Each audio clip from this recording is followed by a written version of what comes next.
Then what should women do? What is the response? You're not going gently. Yeah, we are not going. The struggle is the struggle. It's the struggle. It's the struggle. But is it going to be a violent struggle?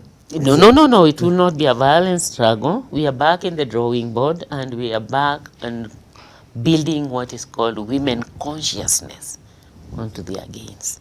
We have a general awareness that women are marginalized and women, but the consciousness, the women nationalism into what we are fighting for is still lacking.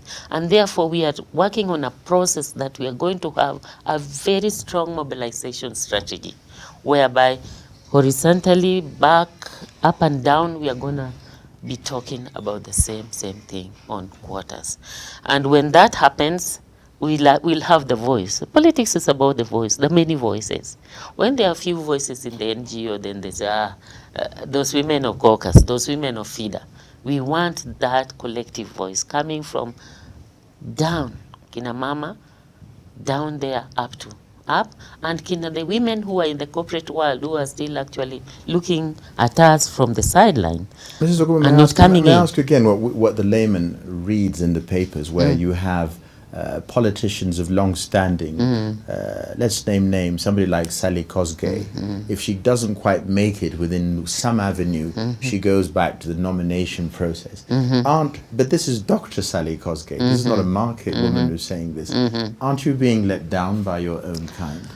No. We wouldn't go in that direction in our movement, that we are being let down, because the movement itself is not homogeneous. It would not be fair for the women to put too much emphasis on what Dr. Sally Kosgei is doing, when the leadership, the whole leadership, men and women. There's a mechanism, an entry to re-infiltrate the political system, come what come What may. we will do. So you want quotas which will somehow make sure that it's jobs for the girls forever. We want quotas which will be actually repeated in 3 elections, and then it is over. It is not a permanent thing. That as soon as we get the 1/3, the quota story is over. If we get more than 1/3, then we'll now fight for the quota for the other agenda. Remember, there is maendeleo wanaume too, watching us. Right. So it's the quota is not about some people being given privilege or some people. It has been proved, John, that a mixture of leaders, men and women, bring integrity into leadership, bring some form. This testosterone sort of fighting, is mitigated when there is a mixture.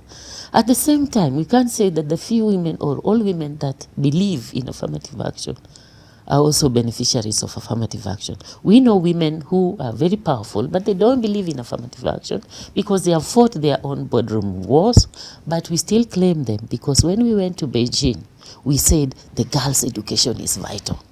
It is now our duty to make sure that that education of PhD, of corporate girl, is inputting into the fight.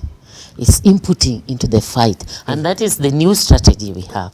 Mrs. Okumu, would you see it as a chauvinist question coming from me as a man? Yeah. That surely this is the moment, if you have a woman in the personage of Martha Karua wishing to be president. Yes. Isn't this, in the sort of, the Kikuyu mythology of, the whatever, the woman, isn't this the moment? Or does tribalism come in there again, and all women will not rally around her because she happens to be Kikuyu? So that's another problem. This is also the obstacle. This is your big moment. You could just sort everything out, but the political, elect a woman president and see how she copes for 5 years. That's true, but the political environment is not arranged that way. And it's not only one sector that's going to change it. Because we were all told, Mrs. Okumu, one man or woman, one vote. And they tell you, even if I give you 1 million shillings now, when you're in that ballot box, your choice and what you write is your business. Your business. So, what's the special pleading this time round?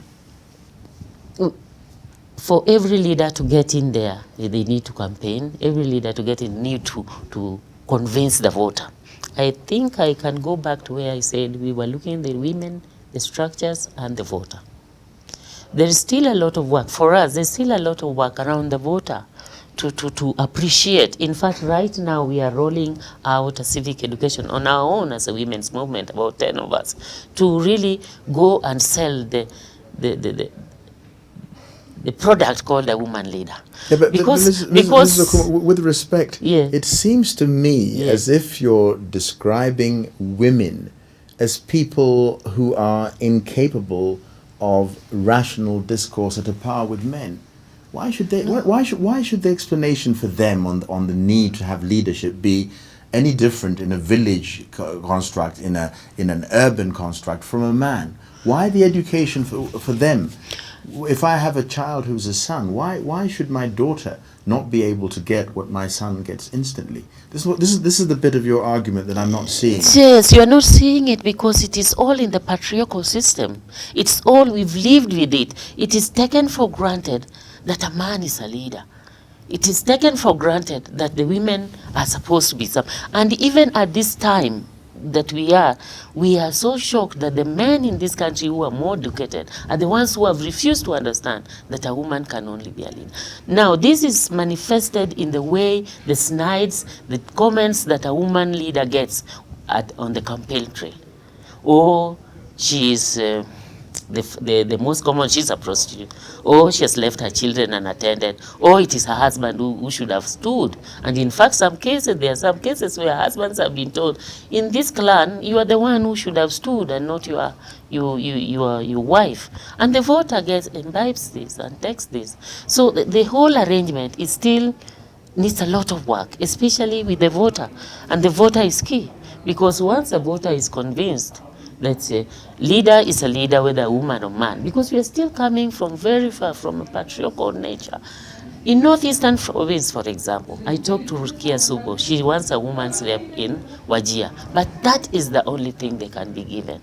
There it is clanism. There the leader must be a warrior who will lead his clan to raid cattle in the north. They don't see a woman in that role. So the environment is very different from every aspect of Kenya. Some, Martha Karua, for example, the Kikuyu are gone to school well, but why is it the leadership of Martha Karua sitting well with them? They would have given us the example. They are the most educated, they are the most industrialized. They could go with a woman and man. Why is it? Because of those patriarchal things. People still think a woman at the helm of Kenya, a catastrophe will happen. Yes. What if Uganda declares war? Yes. Who will lead us war? Yes. A woman? Yes. And where are the men? Even that patriarchy is really, really deep. Yes. I have worked in this sector, and that patriarchy is really, really deep. So I don't know. And that patriarchy cuts across. Yes. It cuts across because it is like a government. There are people, even older women who have benefited in patriarchy in terms of favors from men. Yes. Don't see why women should come in. Right. Yeah, the patriarchy cuts across. Right. So we have a big battle. It cuts. So that when a woman, for example, does not support another woman, we don't take offense because we know the background through which she's coming. She's coming through, well, it's not been good for her, or it's good for her through her own effort, and why the noise? Mrs. Okumu, how do you see the forthcoming weeks leading up to the general elections and the aftermath?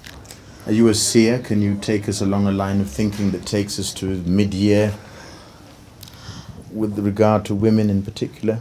We are a very disappointed lot today because we looked at the IEBC list and we were working on it, and we are actually not even making 6% of all the nominees going to parliament.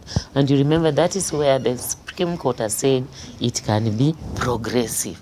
You know, progressive, John, can mean in 100 years you give us 2 women. It is progressive.